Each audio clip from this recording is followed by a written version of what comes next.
Сәлеметсіздер ме балалар? Біз сіздермен қазір жаратылыстану ғылыми сауаттылығы бойынша тест тапсырмаларын орындайтын боламыз. Бізде барлығы берілген 8 сұрақ. Ендеше бастаймыз. Бірінші сұрақ: егер жәндіктер жойылып кетсе, онда өсімдіктер мен жануарлар жойылады, өсімдіктердің саны көбейеді, құстардың саны көбейеді, жабайы аңдар көбейеді дейді. Әрине, бірінші нұсқа өсімдік пен жануарлар жойылады, балалар. Ендеше келесі екінші сұраққа жауап берейік. Аспан шырақтарын электромагниттік сәуле арқылы бақылауға арналған астрономиялық құрал ол телескоп деп ойлаймын мен.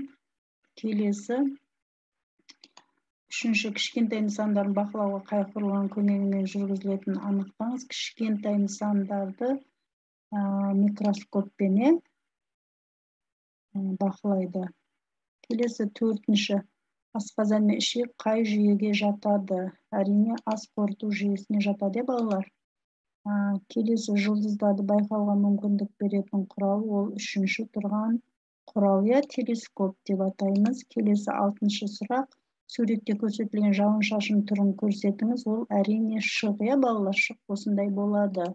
Жетінші сұрақ: суретте жер шарының қандай сферасы көрсетілген дейді.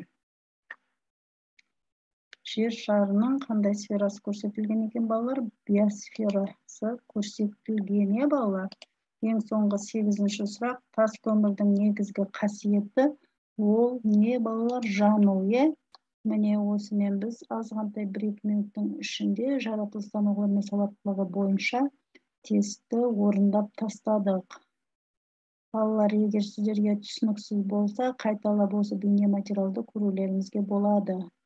Және де егер басқа да нұсқаларын көрсеңіз, менің каналыма тіркеліп көре берулеріңізге болады. Осымен бүгінгі біздің жаратылыстану ғылыми сауаттылығына арналған тестіміз аяқталады. Келесі кездескенше сау саламатта болыңыздар.